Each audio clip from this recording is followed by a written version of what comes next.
News is out. Kyrie Irving decided to sign the deal for another year with the Brooklyn Nets. Finally confirmed, all the rumors of his trade have been put to rest. But if it's not one problem, it's always another.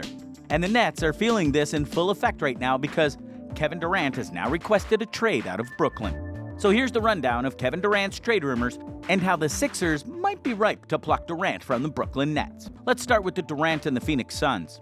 According to Chris Haynes from Yahoo Sports, Durant's preferred destination is the Phoenix Suns. A deal with Durant would be beneficial for both parties. DeAndre Ayton is a young, ascending player who appears to be on a permanent incline. With Chris Paul in the final stages of his career, Durant in his mid-30s, and Devin Booker a free agent in 2 years, the possibility exists that they could be the core of a super team. And they'd be backed by a team that has control of their future draft capital. This draft capital could be more valuable in the short to medium term. This really shouldn't be taken for granted by expert NBA analysts. As for Durant, he's a high-valued asset. At this point, all teams in the NBA are checking the feasibility to acquire one of the greatest players in history. Every team in the league is in heavy contemplation with the same question. Can we put together an offer that puts Kevin Durant on our roster? When applying the risk versus reward factor, Durant comes out with flying colors. Aside from his on-court performance steadily increasing and his dedicated mindset, a contract with Durant for the next 4 years would be superb. After all, Durant is among the GOATs.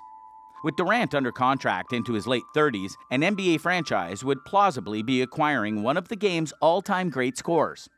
Most of the time, he's pretty much unguardable. His physique seems meticulously created for the game of basketball. With a height of 6 towering feet and 8 inches, a wingspan of 2.25 meters or 7 feet and 3 inches, his reach is ubiquitous. Opponents can only get near his airspace when he rises up to shoot jumpers. And since he averages 29.9 points per game by the time he pulls up for a shot, further resistance is futile. As the Warriors were at their zenith, Durant was a terrific, versatile defender, averaging more assists than any year of his career. KD, aka the Slim Reaper, is insanely efficient by normal standards and based on the major threat he poses to rival teams. Last season, Durant averaged 29.9 points, 7.4 rebounds, and 6.4 assists in 55 regular season games. And as the new seasons turn to yesteryears, he has gotten better and better at harnessing the value of his scoring ability. Here's what the Philadelphia 76ers can offer. It's in basketball news, KD's request for a trade from the Nets has completely changed the events of the NBA free agency. If Philadelphia intends to recruit Durant, their main obstacles are summed in 2 pointers. Number 1, they don't have a deep enough trade package to go and get him. And number 2, they must settle the recent hostilities between Durant and Harden. The Durant and Harden beef. James Harden's tenure with the Brooklyn Nets only lasted about 13 months. And reports have confirmed that part of the reason for his abrupt exit stemmed from discontent between him and KD. Durant's complaint came at training camp earlier this season when Harden arrived out of shape. It irked KD that Harden was not prioritizing his fitness to fully stake claims at the championship.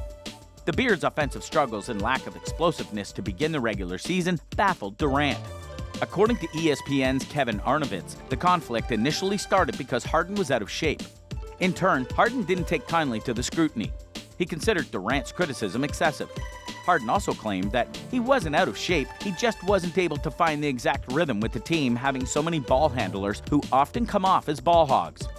But from that point, they never made amends.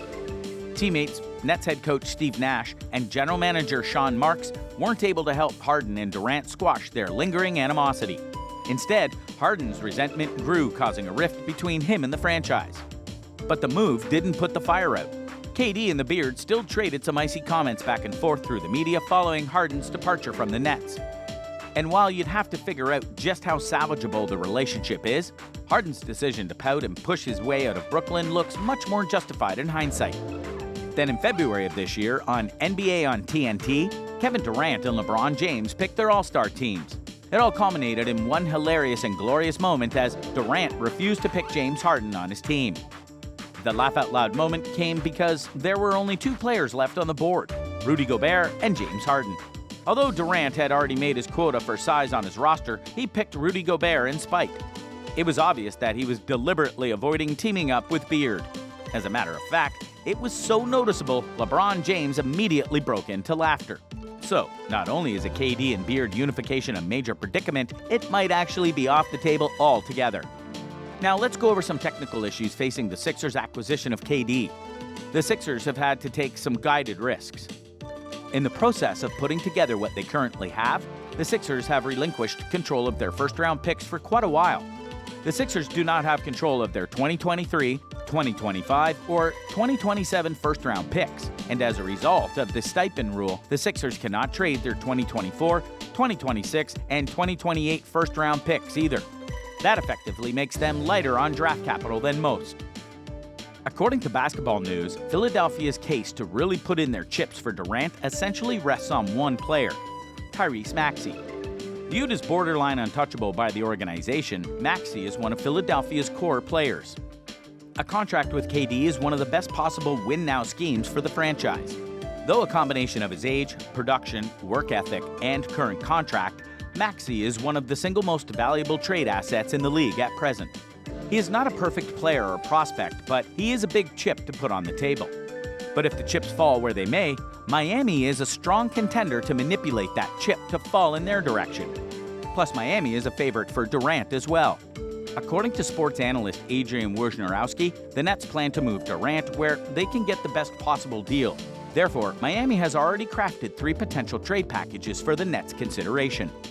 Deal number 1. Heat trades it all for KD. In this first trade offer, the Heat must have to trade nearly every young asset and draft picks for Durant, including Tyler Herro. This would be under the conjecture that Durant would not want the Heat to trade Bam Adebayo or Jimmy Butler to the Nets. The Nets would be able to acquire 3 first-round picks and pick swaps, including a few blue-chip assets in Herro, Nikola Jovic, and potentially Max Strus and Gabe Vincent, who have actually been quite impressive in their recent development. Unfortunately, the depth of this deal may not be enticing enough for Brooklyn. Adjustments might be necessary. Deal number 2, a package built around Jimmy Butler. Although it wouldn't make much sense because there are reports that Kevin Durant wants to play with Jimmy Butler, Miami may offer something similar to this. Miami would still offer the draft capital from the previous package, but would include Jimmy Butler instead of Max Strus, Gabe Vincent, and Duncan Robinson. If the Heat finds it advantageous, they could attempt to trade Robinson or a couple of their other younger ones to get another first-round draft pick.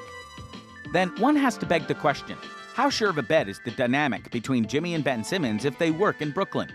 And because of that, this deal doesn't exactly make the most sense for either side, but it's a possibility that shouldn't be trashed. Deal number 3, Nets get a third team involved. In this last offer, the Miami Heat gets creative. In the event that Brooklyn would opt to build a team around Bam Adebayo and not Ben Simmons, they would need to add a third team. Perhaps one like Sacramento Kings, who previously showed interest in Simmons. The Kings would absorb Simmons and perhaps a first-round pick, while sending out De'Aaron Fox to Brooklyn. The Heat would then get Durant, and the Nets would get the impressive haul of Fox, Bam, Tyler Herro, Nikola Jovic, 3 first-round picks from Miami, and pick swaps. In this final offer, Brooklyn would receive decent compensation and Miami won't have to bend over backwards. What path would you like to see Durant take? Comment down below.